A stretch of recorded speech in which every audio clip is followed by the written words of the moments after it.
여호수아서 6장 1절부터 7절 말씀을 가지고 믿음으로 정복하라, 믿음으로 정복하라 라는 제목으로 하나님 말씀 증거하겠습니다. 여리고 정복작전, 오늘 본문 말씀이 여리고 성이 무너지는 거예요. 그래서 이 제리코, 여리고 성이 무너지는 것은 상당히 다이나믹한 일이죠. 이 여리고 성이 있던 자리도 이제 가봤습니다만은 이렇게 오르막에다가 여리고 성을 지었기 때문에 넓이가 한 두께가 한 5m 정도 된다고 그래요. 그리고 언덕 위에 지었으니까 정복하기가 쉽지 않죠. 그래서 공성전을 해서 위에서 공격을 하면은 정복하기가 몇 배는 어려운 것이 성곽 전투죠. 그래서 우리나라도 진주성 전투, 이렇게 여러 행주 산성도 있고 산성들을 많이 이제 통해서 하는데요. 어떤 이제 총각하고 전역하고 선을 봤어요. 선을 보러 나가가지고, 미국에는 선 개념이 없죠. 선 보러 나갔는데 이제 이렇게 써는 데 갔어요. 경양식 집에 갔어요. 한국이니까 경양식 집에 이제 클래식 음악을 틀어놨어요. 음악이 나오는데 따라란 따따라라라 따라린 딴딴 따라라 따라리라라라리라, 무슨 곡? 네, 4개. 벌써 봄까지 들어가네. 4개예요. 그래서 비발디의 4개를 틀어놨어요. 그러니까 이 총각은 그 노래가 이제 뭔지 알아. 그래가지고 할 말이 없으니까 그 자매한테 물어봤습니다. 이제 고기를 먹으면서, 저 자매님 혹시 이 곡이 무슨 곡인지 아십니까? 그러니까 이 자매가 서곡이 아니에요. 그랬어요. 그리고 무슨 말 하는 거야? 그러면서 그래서 다시 물었어요. 보니까 다른 질문을 해야 되겠다 생각하고는, 혹시 문학작품 중에 읽은 것 중에 기억나는 게 있습니까? 그러니까 한국이니까 도토리 묵을 갖다 놨어요. 그러니까 자매를 보더니, 도토리 묵을 보더니, 나 생각나요. 해밍웨이가 지은 묵이여 자리 거라가 생각나네요. 그랬습니다. 그 묵인 줄 알고. 우리 인생 살다가 참 무식이 이제 넘쳐가지고 되게 똑똑한 줄 알고 살아도 정말 은혜로 삽니다. 부부간에도 이제 어떻게 한다? 불쌍히 여기며 산다. 불쌍히 여기며 산다. 아직까지 그 헤게모니 게임을, 주도권 싸움을 못 놓고 살아가면은 매일 그렇지 힘듭니다. 오늘 본문 말씀에 보면요, 여리고성이 나오거든요. 여리고성이 히브리서 11장 30절에도 여호수아에 있는 이 사건을 갖다가 히브리서 기자가 멘션하고 있어요. 그러니까 구약이 나오면 구약을 신약으로 푼다. 신약을 구약을 배경을 통해서 푼다. 이 성경은 항상 서로 연결되어 있다. 문맥이 있고 서로 이렇게 구절들을 연결해서 풀면은 훨씬 더 잘 이해할 수 있죠. 이스라엘 백성들이 이제 출애굽해가지고 엑소더스에서 첫 번째 건너는 바다 이름이 뭡니까? 홍해 바다를 건넜죠. 다이나믹하게 바다가 쫙 갈라지는 걸 통해 가지고 그들이 눈앞에서, 우리의 백성들은 다 살고 뒤따라오던 그 율브리너의 그 군대들은 그게 율브리너가 아니지만 어쨌든 율브리너의 군대들은 다 수장되는, 그 현장을 보니까 완전히 영화를 보면서도, 그 60년대 영화잖아요. 근데도 보면은 지금도 감동이 돼요. 이야, CG가 없던 그때도 어떻게 저게 만들었지? 물이 갈라지고 불이 임하고 그런 걸 보면은 감동이 되는데요. 이제 우리가 예수 믿고 출애굽한다는 것은, 이 애굽은 악한 마귀를 말하고요, 마귀의 손으로부터 벗어나는 것을, 구원받는 걸 말하죠. 구원받고 나면 제일 먼저 하는 게 물을 통과하죠. 침례받잖아요. 세례받고 침례받잖아요. 이 홍해가 침례와 같아요. 그래서 침례받고 이제 교회 생활을 하면은 광야 생활입니다. 교회 생활을 하는 것 자체가 광야의 삶을 살고 있는 거예요. 그래서 저와 여러분들이 살아가는 이 삶은 광야입니다. 예수 믿고 포장된 도로만 살지 않습니다. 저와 여러분들이 지금 막 떨이고 있는 이 삶은 상당히 피곤하고 때로는 고달픈 삶입니다. 광야의 길을 걸어가면 물도 없고 무더위만 있고 전갈이 있고 뱀이 있고 그런 한가운데서 살아간다는 것이 쉽지만은 않은 일이고요. 200만 명이나 되는 이스라엘 백성들이 광야에서 살아가 나간 것 자체가 하나님의 은혜가 없이는 설명할 수 없거든요. 우리는 이런 그 하나님의 그 광야 시대, 즉 그 다른 신학적인 용어로 교회 시대 그럽니다. 교회 시대. 우리가 살아가고 있는 이 교회 시대를 통과하고 나면 이제 요단을 건넙니다. 요단강 건너가 만나리. 그 요단은 죽음을 의미할 수도 있지만 우리가 승리하는 정복 전쟁의 출발점이다. 이렇게 볼 수 있습니다. 요단을 건널 때도 그냥 안 건넜죠. 성배를 가지고 나아가서 제사장들이 발로 요단을 밟으니까 요단 강물이 위에서 멈추고 흙이 드러나서 그걸로 건너갔다. 다 건너가고 나니까 물이 다시 흘렀다. 그 성경의 내용들이 정말 그 현지에 가서 보면 아, 이렇겠구나 저렇겠구나 이런 게 느껴지면서 참 감격이 되더라고요. 40년 동안 돌고 돌아 그래서 이제 드디어 어디에 도착했느냐 하면 하나님이 약속해 주신 족과 꿀이 흐르는 가나안 땅으로 들어가는 입구에 여리고성이라는 큰 장대한 성이 있었습니다. 점령하기 어려운 그런 여리고성이 거기에 존재하고 있었습니다. 우리 인생을 살다가 하나님이 약속해 주신 그러한 족과 꿀이는 가나안 땅으로 가기 위해서 우리가 이 땅을 살아갈 때에 많은 어려움들을 겪습니다. 난공불락의 어려움을 겪습니다. 그 우리의 잘못일 수도 있고요. 또 하나님의 연단일 수도 있고요. 하나님이 우리를 강하게 만드시기 위해서 연단하실 수도 있고요. 여러 방법으로 우리에게 연단이 옵니다만은 그런 연단의 과정을 통해 가지고 결국 우리가 하나님의 장성한 분량에 이르러 하나님 나라 들어가는 것이 하나님의 뜻일진데 그것들을 두려워하거나 염려해서는 안 되겠죠.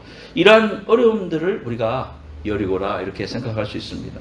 오늘 여호수아서 6장 1절에 보니까 이스라엘 자손들로 말미암아 여리고는 굳게 닫혔고 출입하는 자가 없더라. 겜새끼 한 마리 밖으로 나오는 그런 곳이 아니더라. 굉장히 굳건하게 닫혀있던 것을 말합니다. 희망이 상징적으로 상실된 그러한 영적인 의미를 우리에게 보여주는 겁니다. 절망의 순간입니다.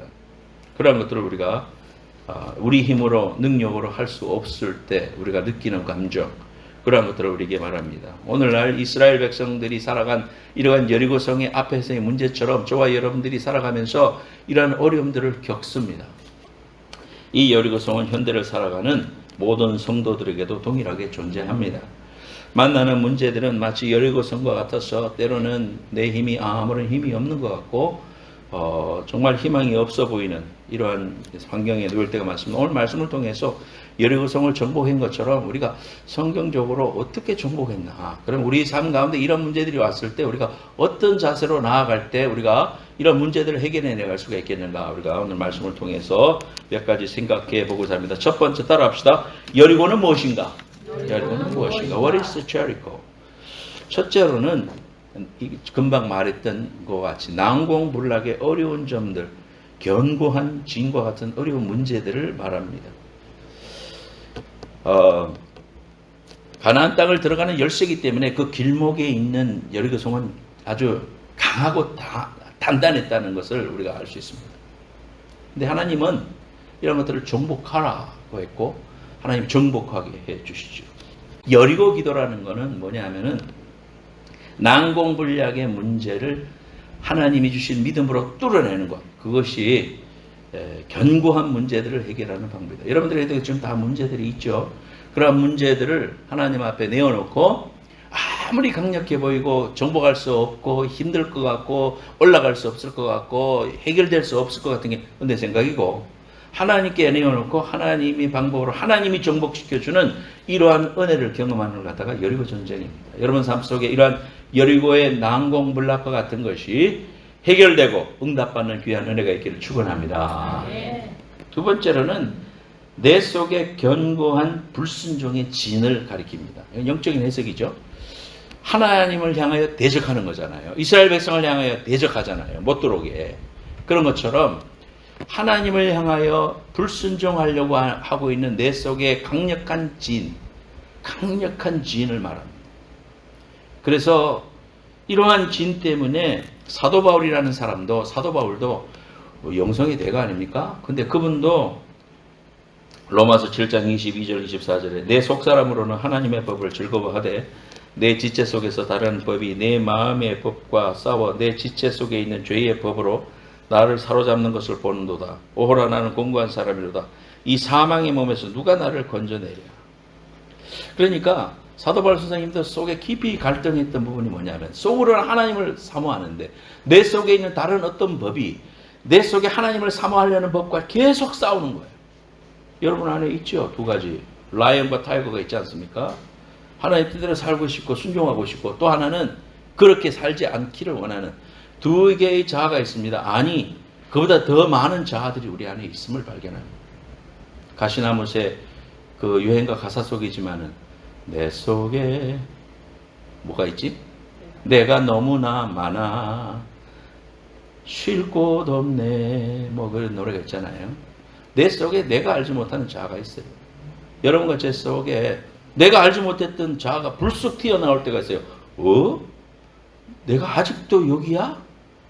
나는 신앙생활에서 출발해서 이만큼 간 줄 알았어. 근데 출발점이야. 완전히 바닥이야. 그럴 때 자신에 대해서 실망합니다. 내 인생이 이것밖에 안 되나? 내 그릇이 예수님 자리가 이것밖에 안 되나? 이러면서 실망하고 자빠지고 넘어질 때가 너무나 많죠.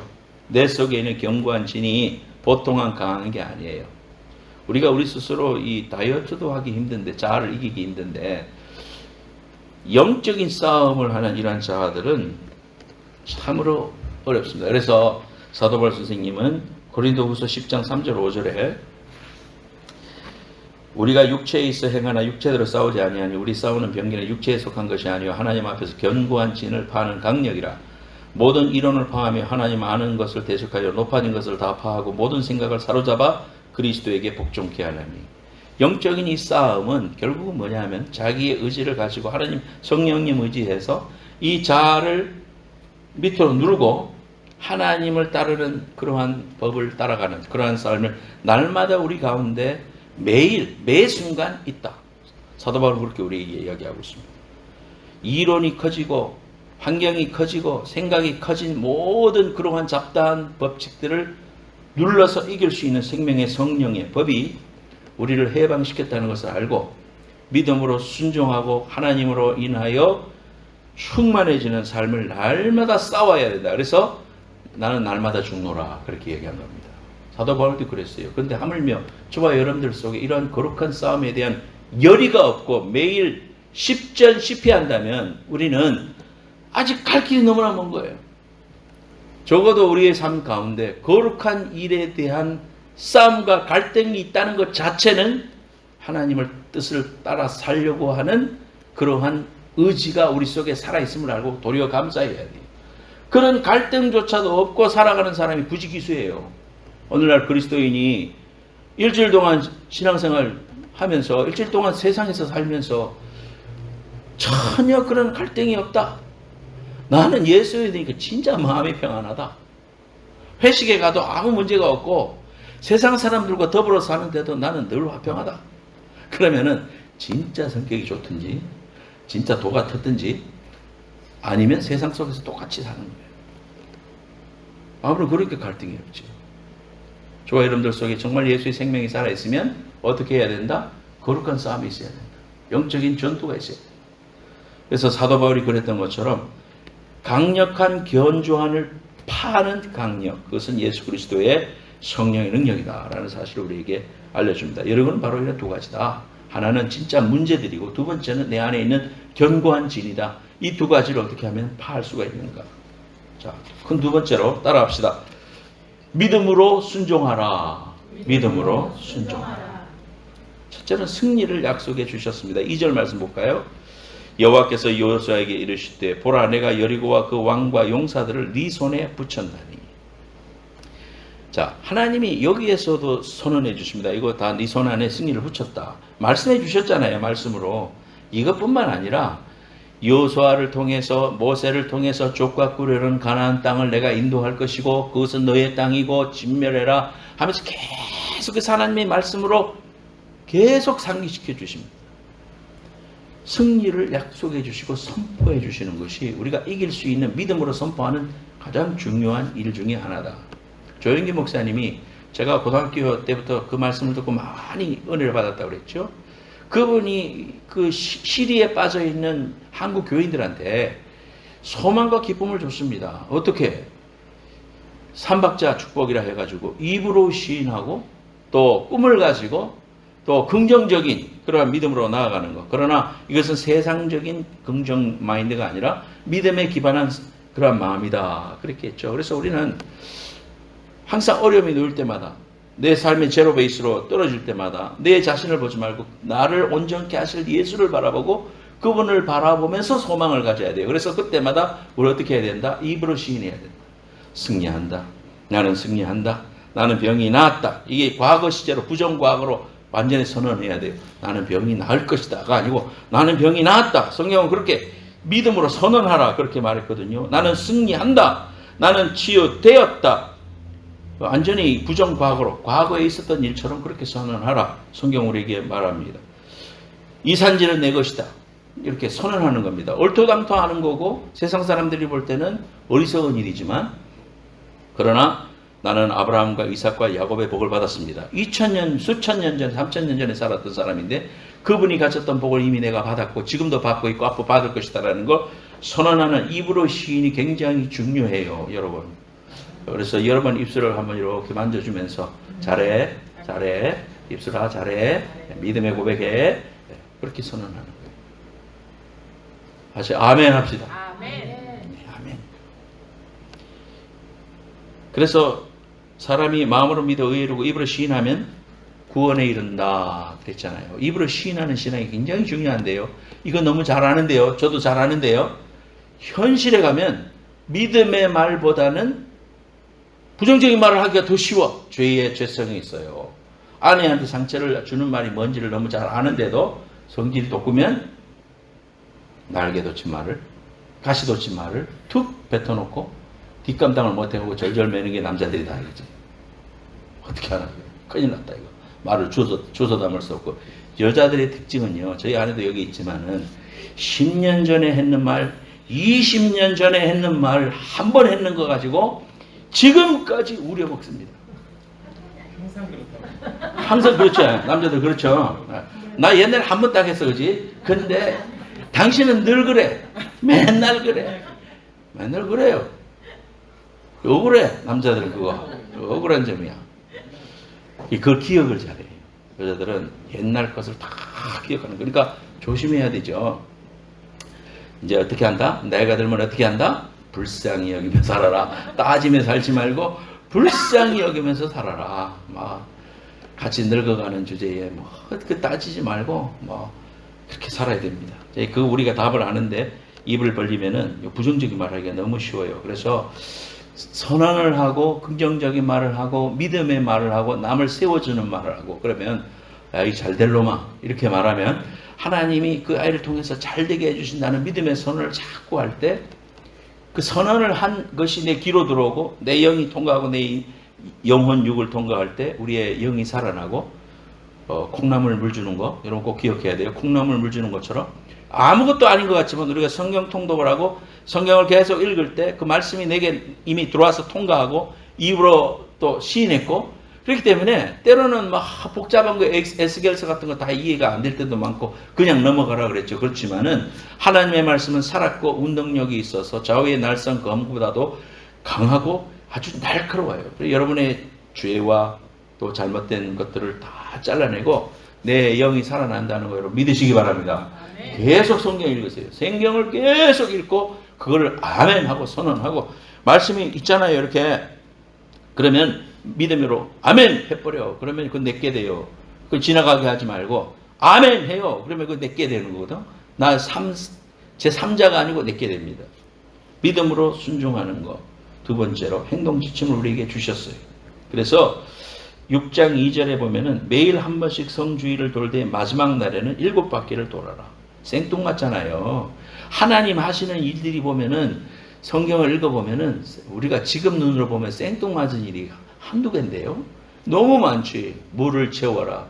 그리고 갖다 줘라. 뭐 우리가 이 머리를 갖고 있는 사람들로서 그거 참 순종하기도 힘들고 왜 그렇게 하셨을까? 뭐 이해도 안 되시고 또 성경을 우리식으로 해석하다 보면은 우리 주님 되게 웃기시네. 이럴 때가 너무 많아요.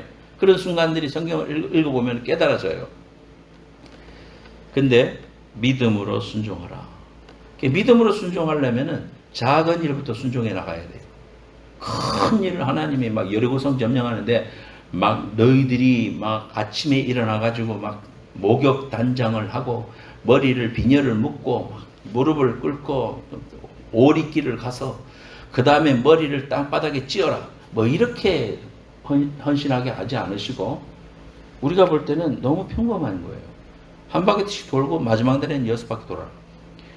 이거 합쳐서 13바퀴거든요. 그리고는 소리 질러라. 여보야 무너져라. 소리 지르면 무너질 거다. 자, 이런 거를 우리가 내 이성과 또 내 경험과 판단을 의지하지 말고 하나님의 약속을 믿고 말씀 그대로 믿음으로 순종하는 거. 이렇게 위에서 성우에서 바라보는 사람들이 그 도는 사람들을 보면서 무슨 말을 했겠어요? 안 됐다. 참 전부 다 돌았구만. 참 안 됐다. 그렇게 보였을 거예요. 한심해 보일 거예요. 우리가 믿음 생활하면서 믿음을 지키고 믿음으로 헌신하고 순종해 나갈 때 세상 사람들이 그런다고 밥이 나오냐 뭐가 나오냐 그렇게 고생해가지고 니들이 하나님 앞에 헌신하면 뭐 하나님에게 책임져 주시디? 뭐 너 형님만 돌아가셨지. 그 뭐 하나님이요? 그러면서 이렇게 낙심거리를 줘요. 절대 그런 말을 기울이면 안 돼요. 너 몰라서 그렇지 우리 하나님 진짜 좋은 분이시거든. 진짜 좋으신 분이야. 독생자를 십자가에서 죽이실 만큼 나 사랑하셨거든. 너 그 사랑 알면 너도 나같이 고백할 수 있어. 하나님 믿어봐. 도리어 예수를 전할 수 있는 그런 순간이에요. 평범한 순종하면 하나님 우리에게 큰일도 맡기셔요. 세 번째로는 말씀을 순종했어요. 양강나팔 앞에 가고 권사들도 앞에 가고 그 다음에 중요한 게 성궤, 즉 말씀이 있는 법궤를 언약궤를 가지고 갔다. 이게 요단을 건널 때도 언약궤가 갈 때 갈라졌고 언약궤를 앞서는 그러한 삶은 우리 그리스도인에게 있어서 굉장히 중요한 삶입니다. 여러분 하나님 말씀대로 그대로 할 때 하나님께서 우리에게 복 주십니다. 여러분 말씀을 읽을 때 그대로 받아들여요. 뭐 이렇게 자꾸 따지고 뭐 그러지 말고 그대로 하나님이 내가 아는 하나님은 위대하신 하나님이기 때문에 이거 다 가능하다. 믿음으로 받아들이고 그렇게 선언할 때 믿음이 또 생기더라고. 믿어지고. 그래서 무능력해 보이고 비효율적인 것을 보이지만은 히브리서 11장 30절 31절 신약에서 풉니다. 믿음으로 7일 동안 여리고를 도니 성이 무너졌으며 믿음으로 기생 라합은 정탐꾼을 평안히 영접하였으므로 순종하지 아니한 자와 함께 멸망하지 아니하였도다. 기생 라합은 정탐꾼이 왔을 때 숨겨주어서 나중에 안전을 보장받잖아요. 그래서 정말로 그렇게 되었다 그 말입니다. 사람의 궁리와 생각이 아니라 천지를 지으신 하나님의 말씀을 믿고 믿음이 지혜고 믿음이 우리의 힘이다라는 거예요. 그래서 믿음이 이기네, 믿음이 이기네. 믿음이 정말 세상을 이길 수 있는 위대한 힘이에요. 마르틴 루터가 종교개혁을 할 때도 오직 믿음으로 솔라 피데라는 이 귀한 말씀으로 선언했습니다. 여러분 그럼에도 불구하고 우리가 이렇게 돌면 우리는 뭐를 expect 하느냐 하면 한 두 바퀴 돌았을 때 벽돌이 위에서 뚝뚝뚝 떨어지고 한 네 바퀴쯤 돌았을 때 또 금이 쭈르륵 하고 그 다음에 또 한 8바퀴쯤 돌았을 때 문고리가 툭 떨어지고 거기에 있는 사람들이 놀라 자빠지고 막 무서워 떨고 그런 걸 기대해요. 우리가 하나님 때로 순종했는데 아무것도 변화가 없어요. 말짱해. 무너지기 전까지는 말짱해. 이럴 때 우리가 이 성경 말씀을 통해서 교훈을 받아야 돼요. 이런 것들이 당장 집어치우시고 내가 괜한 일 하나 싶고 낙심되고 그렇게 믿음으로 살아도 생활이 안 좋아지고 건강이 안 좋아지고 뭐 벽돌 하나 안 떨어지면은 우리 인생을 낙심하기가 쉽습니다. 그 마귀가 그걸 노리는 거예요. 그럴 때 마귀의 음성을 듣고 낙심하면 하나님의 앞에 합당한 열매를 맺을 수가 없어요. 절대로 낙심하지 말고 하나님의 방법을 계속 사용해야 됩니다. 가나안 혼인잔치에서도 물을 채워라, 갖다 줘라 했을 때 하인들이 알지만은 갖다 줬어요. 그때 갖다 줄 때 변화됐다. 평범한 말씀에 순종할 때 불가능의 여리고는 무너지고 작고 초라한 모습이지만은 우리의 작은 것을 순종하면서 드릴 때 큰 능력이 나타나는 거예요. 하나님 앞에 불순종하는 게 뭔가 생각해봐요. 가슴에 손을 얹고 그거 순종해요. 하나님 앞에 말씀 앞에 내가 순종하세요. 그럴 때 하나님께서 여러분의 삶에 12바퀴 돌았을 때까지는 또 나만 장군도 6번 들어갔을 때까지는 아무것도 변화되지 않았어요. 그런데 하나님이 약속하신 그 7번이 되니까 13바퀴째가 되니까 여리고야 무너져라 했을 때 와르르 무너졌어요. 성경학자들이나 지질학자들은 그때 지진이 있었다 뭐 이제 그런 이야기로 풀라고 합니다만 뭐 그런 거는 뭐 우리의 권한이 아니고 하나님께서 하신다. 무너뜨리는 건 하나님이 하신다. 내 방법으로 하는 게 아니라 하나님이 하시는 일을 우리가 눈으로 보고 믿음을 가지고 하나님 나라에 합당한 사람이 되는 거. 그게 하나님 뜻이니까요.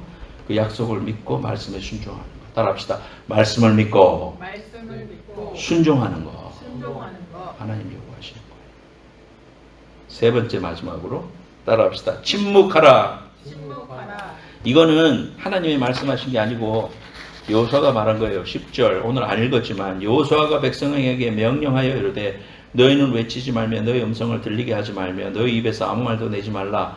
그리하다가 내가 너희에게 명령하여 외치라 하는 날에 외칠지니라. 이스라엘 백성들이 40년 동안 광야에서 한 일이 뭡니까? 맨날 불평하는 일밖에 없었습니다. 우리가 성경 지금 읽어봐도 어리석기 짝이 없어요. 눈앞에서 바로 앞장에서 기적과 역사를 경험했는데도 우상을 만들고 하나님의 눈으로 막 목도를 했는데도 다음 장에 가서는 하나님을 향하여 원망하고 불평하는 이런 모습, 이게 인간의 모습이다. 우리의 모습이다. 저와 여러분의 모습이에요. 그래서 하나님이 침묵하라는 겁니다. 도는 동안에.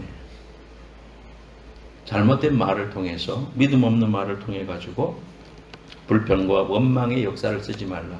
하나님의 역사를 경험하기 위해서는 우리의 입을 닫고 하나님이 말씀하시게 하고 하나님이 일하시게 하는 것.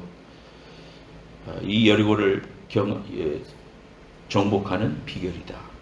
여러분, 교회 안에서도 마찬가지예요. 여러분, 부정적인 말하기 쉽죠. 성도들끼리 맥도날드에 앉아가지고 뭐 이야기 하다가 보니까 교회 이야기하고 목사님 이야기하고 뭐 정치를 이야기하고 이러다 보면은요 성도들끼리 막 정죄를 하게 돼요. 세상에 그런 어려운 사람이 없어요. 이거 큰 죄입니다, 여러분. 그런 거 있으면 다 회개하세요. 하나님 앞에. 하나님 나라 가기 전에 다 회개하세요. 그런 거 하는 거 하나님 제일 싫어하십니다. 두고 그 죄를 찾으십니다, 여러분.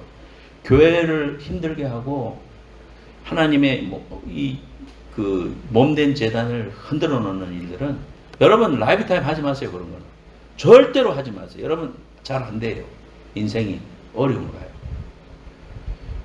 그건 하면 안 돼요. 하나님의 교회는 몸된 교회야. 주님의 몸이야. 몸을 아프게 하면 안 돼요. 침묵하라. 내 속으로 부족한 게 보이고 또 이렇게 안 했으면 좋겠는 게 있죠. 왜 없어요? 사람들이 모인 곳인데. 그래도 나는 침묵하는 거예요. 그리고 하나님 앞에 기도하는 거예요. 그리고 그 분들 위해서 기도하는 거예요. 중보기도. 중보기도 1도 안 해보고 비판만 하고 집 돌아서서 그 말 끝나면은 그냥 모든 게 다 해결됐겠지? No! 했는 말 다 튀어나와 있는데 사람들이 들었는데 하나님이 들었는데 그거 어떡할 거예요? 회개 안 하고 그냥 살아요? 하나님의 엄청난 징벌을 받게 돼요. 여러분, 이거는 신앙의 선배로서 여러분들한테 하는 말이에요. 절대로 그런 말 하지 마세요. 그런 말 하지 말고 침묵하라. 원망과 불평하는 사람 들어보면 일리가 있고 논리적이야. 그렇지만 그러나 현실에 근거한 말이니까 현실의 그 설득력도 있어요. 그러나 믿음에서 나온 말은 아닙니다. 부정적인 말은 사람들의 마음에 급속도로 퍼집니다. 마음을 흔들어 놓습니다. 불평에는 하나님의 은혜가 임하지 않아요. 감사하고 찬양할 때 은혜가 임하는 거예요. 옥문도 열리는 거예요. 기적이 일어나는 거예요. 하나님의 역사가 일어나는 거예요. 여호수아는 불평하지 못하도록 침묵하라. 그렇게 말했습니다. 하나님의 말씀에 집중할 수 있도록 분별력을 가질 수 있도록 나의 기대와 욕망의 소리를 잠재우고 하나님의 세미한 음성을 들을 수 있도록 맑은 물소리와 같은 하나님의 음성을 들을 수 있도록 침묵이 그 일을 합니다. 그래서 드레스 디아스라는 그러한 3박 4일 영성 프로그램에도 보면은 첫날 저녁에 디렉터가 그런 말 합니다. 렉터라고 하죠. 오늘 지금부터 여러분 내가 내일 말하라 할 때까지는 침묵하겠습니다. 절대 말 못하게. 그러면 답답해 죽어요. 밤새도록 있으면 말 한마디도 못하고 전화도 못하겠고 사람들을 만나지도 못하겠고 말하려고 그러면 다 이러거든. 그러니까 말도 못하고 있어요. 힘듭니다 여러분. 말 안 한다는 게. 얼마나 우리가 지난 일주일 동안 살면서 말해갖고 사람을 정죄하고 또 막 잘난 척하고 주로 남을 비판하는 사람들은 이 속에 이 죄를 짓게 돼 있어요. 내가 교만해지기 때문에 남을 정죄할 수 있어요. 하나님의 음성을 잘 들어야 됩니다. 오늘 제가 그 교회 갔더니 오늘 광고에는 오상준 목사님이 설교하십니다. 행복한 교회 이렇게 써놨는데 주보 순서에는 오상진 목사님으로 해놔서 오상진이가 됐어. 그래서 내가 그런 족보를 했습니다. 제 이름이 오상준입니다. 오늘 미스 프린트가 되어 있는데 제가 하나님의 은혜를 받고 나서는 다르게 삽니다. 제 친구 목사님이 내 이름을 풀이해 줬는데요. 오 하늘의 상급이 준비된 자요 오상준 그렇게 풀어줬습니다. 근데 오늘 오상진이 됐으니까 이게 하나님 뜻이 뭐 있는가 생각해 보니까 좋은 게 생각났습니다. 오 하늘의 상급이 진짜 준비된 자요. 그래서 다 웃었어요. 은혜를 받으면 문제가 안 돼요. 야 어떻게 강사 목사님을 초대해놓고 그런 미스 프린트를 할 수가 있나 이렇게 정죄할 수 있지. 그렇게 안 합니다. 모든 것을 그렇게 하나님의 은혜로 입 다물고 하나님이 일하실 수 있도록 그러니까 은혜가 되잖아요. 믿음의 소리를 할 수 있잖아요. 사랑하는 여러분 삶의 현장에서 무엇을 보십니까? 문제가 생길 때 하나님 앞에 믿음으로 순종하세요. 그것이 내 판단과 내 생각과 다를지라도 하나님의 뜻은 항상 옳으시고 위대하시고 크신 분이기 때문에 순종하고 입을 닫고 기도하다 보면 하나님의 응답이 오고 그 문제가 해결이 되고 뛰어넘고 은혜가 불어나서 넘어가고 이러한 은혜가 오고 내 속에 있는 자아들도 해결됩니다. 믿음이라는 것은 종교개혁자 켈빈은 이렇게 말했습니다. 믿음이란 세상에 대하여 눈을 감고 하나님께 귀 기울이는 것. 하나님께 대하여 귀 기울이려면 눈을 감으면 들립니다. 비가 오는 날 제가 한국에서 불을 딱 끄고 자리에 누우니까 온갖 소리가 잘 들리더라고요. 밖에 비가 오고 있었어요. 불벌레 소리가 들려왔어요. 그리고 바람 부는 소리도 이렇게 들렸습니다. 불을 끄니까 더 크게 들렸습니다. 사랑하는 여러분 인생에 암흑이 오고 어려움이 오고 그런 과정을 지날 때 문을 닫고 하나님을 향하여 설 때 하나님의 음성이 더 깊이 들립니다. 하나님의 음성에 귀 기울일 수 있는 놀라운 찬스가 내 어려움의 순간에 있습니다. 침묵할 때 하나님의 은혜가 임합니다. 주님의 세미한 음성이 나를 감동시키고 그거 하나면 그 은혜 하나 붙잡으면 아무리 어려운 어려움도 이겨낼 수가 있습니다. 여리고성은 무너집니다. 하나님이 하십니다. 이 귀한 은혜가 함께 하시길 예수님의 이름으로 축원합니다.